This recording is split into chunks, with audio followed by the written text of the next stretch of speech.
प्रभु तेरी वाणी जीवन की रोटी, नैनों की ज्योति अंधेरा मिटाती।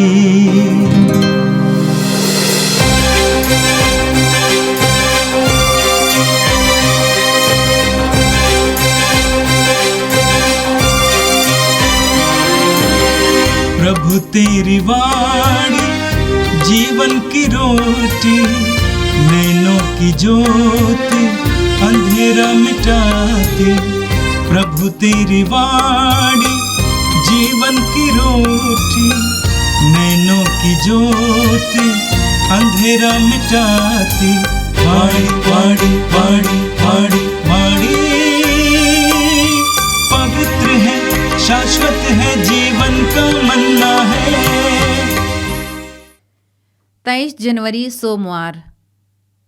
पहला पाठ इब्रानियों के नाम संत पौलुस का पत्र, अध्याय 9, पद संख्याएं 15, 24 से 28 तक।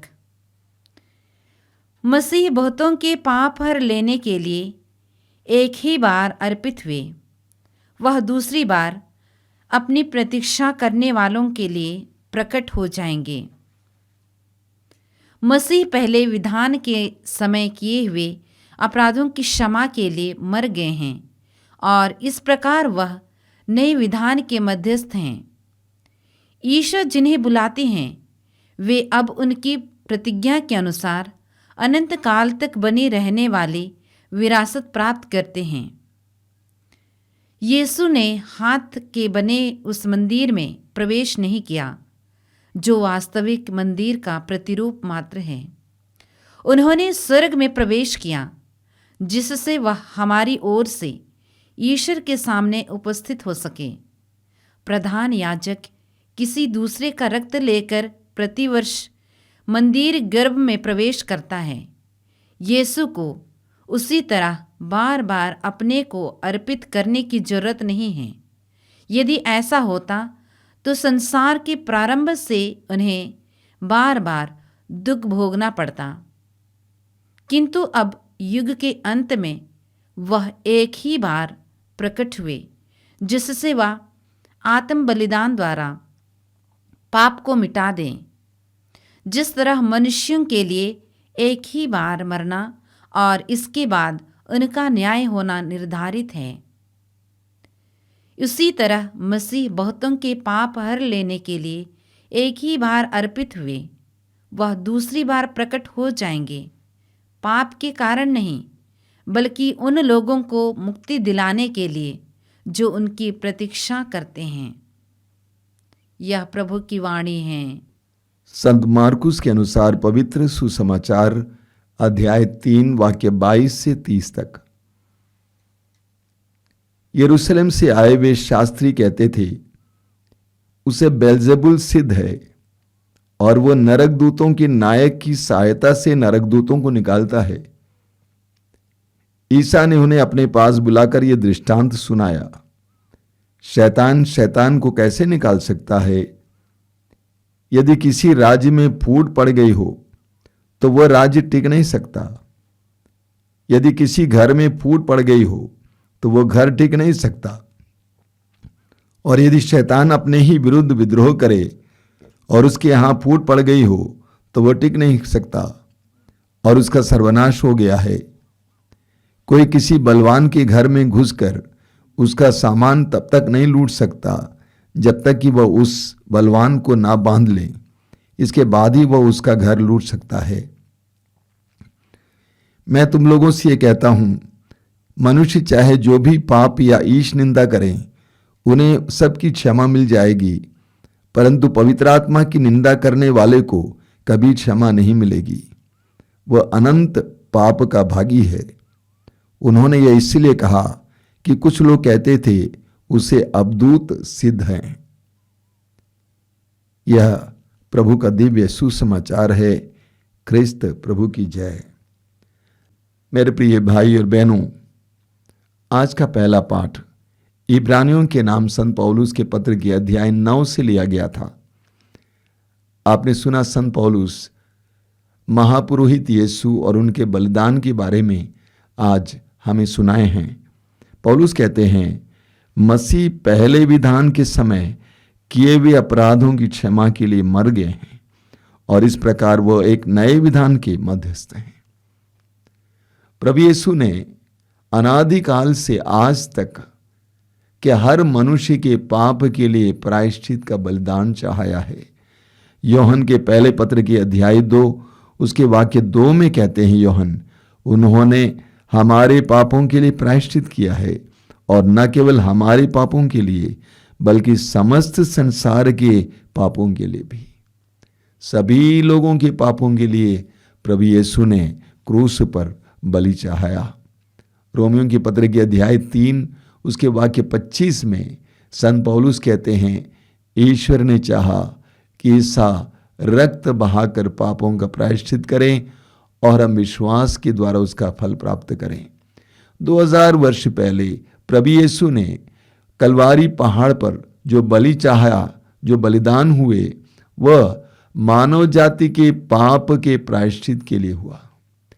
समस्त संसार के मानव कुल के सभी लोगों के पापों के प्रायश्चित के लिए हुआ। यहूदियों में परंपरा थी कि महापुरोहित वर्ष में एक बार जानवर का रक्त लेकर मंदिर के गर्भगृह में जाता था, लोगों के पापों के प्रायश्चित के लिए बलि चढ़ाने के लिए। संत पौलुस कहते हैं ईसा ने हाथ के बने हुए उस मंदिर में प्रवेश नहीं किया जो वास्तविक मंदिर का प्रतीक मात्र है। उन्होंने स्वर्ग में प्रवेश किया है जिससे वह हमारी ओर से ईश्वर के सामने उपस्थित हो सके। प्रभु यीशु ने अपना ही रक्त लेकर स्वर्ग में प्रवेश किया है, ईश्वर के सामने उपस्थित हुआ है। पेतरुस का पहला पत्र अध्याय 1 उसके वाक्य 18 और 19 में पेतरुस कहते हैं आप लोगों का उद्धार सोने चांदी जैसे नश्वर वस्तुओं की कीमत पर नहीं हुआ है बल्कि एक निर्दोष तथा निष्कलंक मेमने अर्थात मसीह के रक्त की कीमत पर हुआ है। तो यीशु ने किसी जानवर का रक्त नहीं लिया बल्कि अपना ही निर्दोष रक्त लेकर स्वर्ग में प्रवेश किया है हमारे पापों के प्रायश्चित के लिए, हमेशा हमेशा के लिए एक बार बलिदान चढ़ाकर, और उनका बलिदान सब समय के लिए सब लोगों के लिए है। संत पौलुस हमें इसके बारे में बताते हैं। मेरे प्रिय भाई और बहनों, एक बहुत गहरी बात है, रहस्यपूर्ण बात है। 2000 वर्ष पहले कलवारी पहाड़ पर यीशु ने जो रक्त बहाया वो आप और मेरे पापों के लिए प्रायश्चित के लिए बहाया। पौलुस कहते हैं यदि हम उस पर विश्वास करते हैं और पश्चाताप के साथ उस क्रूस की ओर देखते हैं तो हमें मुक्ति मिलेगी। और आज के सुसमाचार में हमने देखा मार्कुस के सुसमाचार के अध्याय 3 में कि कैसे यरूशलेम से आए हुए शास्त्री यीशु पर दोषारोपण करते हुए कहते हैं कि यीशु जो चमत्कार करते हैं यह शैतान की शक्ति से है। प्रेरित चरित्र के अध्याय 10 उसके वाक्य 38 में हम पढ़ते हैं कि ईश्वर ने यीशु को पवित्र आत्मा तथा सामर्थ्य से परिपूर्ण किया और वो चारों ओर घूम घूम कर भलाई करते रहे और शैतान के वश में पड़े रोगियों को चंगा करते रहे। पवित्र आत्मा के सामर्थ्य से प्रभु यीशु ने बड़े बड़े चमत्कार और चिन्ह प्रकट किया। यीशु ने रोगियों को चंगा किया, कोढ़ियों को शुद्ध किया, अंधों को दृष्टि दान दी, बड़े बड़े चमत्कार किए, अबदूतों के वश में पड़े लोगों को छुटकारा दिया। इन सारे चमत्कारों को देखकर लोग आश्चर्यचकित होते थे और ईश्वर की स्तुति करते थे और कहते थे कि हमने आज तक ऐसा कोई चमत्कार नहीं देखा है। लेकिन धर्मगुरु ठीक इसके विपरीत थे। वे कहते थे कि वह शैतान की शक्ति से यह सब कर रहा है। वचन में क्या सुना आपने?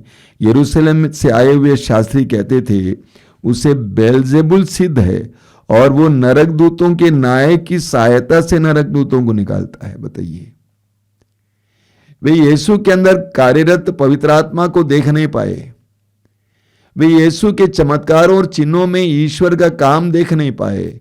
ठीक इसके विपरीत उन्होंने कहा कि वह नरक दूतों के नायक की सहायता से नरक दूतों को निकालता है। प्रभु यीशु ने जवाब में उनसे सवाल किया, ये कैसे हो सकता है कि शैतान शैतान को निकाल दे?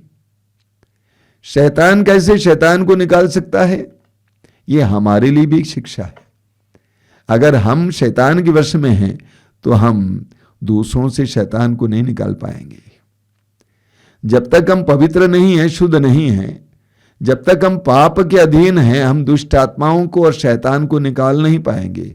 शैतान को निकालने के लिए हमें पवित्र होना जरूरी है। प्रभु यीशु कहते हैं शैतान शैतान को कैसे निकाल सकता है? ये तो संभव नहीं है।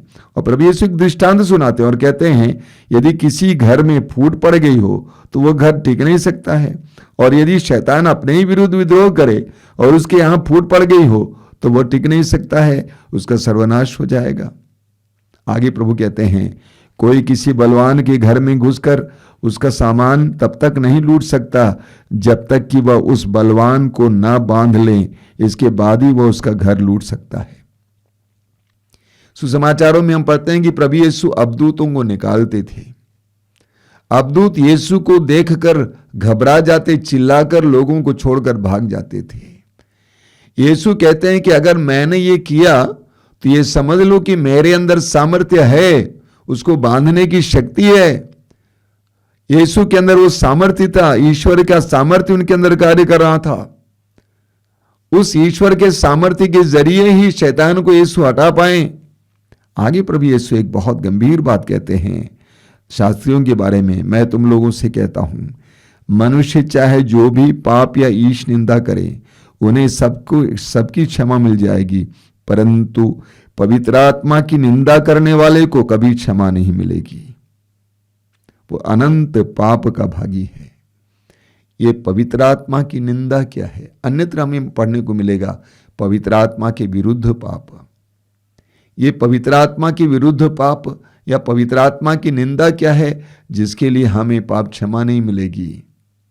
सत्य को जानते हुए भी, सत्य को जानते हुए भी, ईश्वर के कार्यों को देखते हुए भी असत्य का साथ देना, दोषारोपण करना। वचन में अंत में आपने सुना है उन्होंने ये इसलिए कहा कि कुछ लोग कहते थे उसे अबदूत सिद्ध है। चमत्कार हो रहे थे, बड़े बड़े चमत्कार और चिन्ह हो रहे थे, उनको मालूम था कि कुछ हो रहा है। सत्य को जानते थे, इसके बावजूद यीशु पर यह इल्जाम लगाया जा रहा था कि वो अबदूत के सहारे ये सारे कार्य कर रहे हैं। ये पवित्र आत्मा के विरुद्ध पाप है। सच्चाई को देखने के बावजूद असत्य को साथ देना और लोगों पर दोष लगाना। कभी कभी हम भी ऐसा करते हैं। हम भी जानते हैं कि इस इंसान के अंदर प्रभु कार्य कर रहा है, हम जानते हैं कि ये प्रभु के द्वारा हुआ है। कभी कभी हम ठीक इसके विपरीत उन पर दोष लगाते हैं। आज हम प्रभु से प्रार्थना करें कि हम ईश्वर के कार्यों को पहचान सकें, पवित्र आत्मा की क्रियाशीलता को देख सकें, ईश्वर के कार्यों को पहचान कर जिस तरह आम लोगों ने ईश्वर की स्तुति की और ये कहा कि ऐसा चमत्कार आज तक हमने नहीं देखा है, उसी तरह हमारे अंदर वह अद्भुत आश्चर्य उत्पन्न हो और ईश्वर को स्तुति करें, ईश्वर को धन्यवाद दें। लोगों के द्वारा किए जा रहे अच्छे अच्छे कार्यों के लिए उन पर दोष न लगाएं। आइए हम प्रार्थना करें। प्रभु यीशु धन्यवाद देते हैं आज के सुंदर दिन के लिए, तेरे पवित्र वचनों के लिए धन्यवाद देते हैं। हमें सत्य के प्रति समर्पित कर, पवित्र आत्मा की क्रियाशीलता को देखने के लिए हमें कृपा दीजिए, भलाई को देखकर भलाई के रूप में स्वीकार करने के लिए कृपा दीजिए, भलाई में बुराई ना देखने के लिए कृपा दीजिए। हे प्रभु यीशु इन वचनों को सुनने वाले मेरे भाई बहनों को आशीर्वाद दीजिए। आज का संपूर्ण दिन उनके लिए कृपा का दिन बने, आशीष का दिन बने। हमारी प्रार्थना को स्वीकार कर, आमीन। प्रभु तेरी वाणी जीवन की रोटी, नैनों की ज्योति अंधेरा मिटाती। वाणी वाणी वाणी वाणी वाणी पवित्र है, शाश्वत है, जीवन का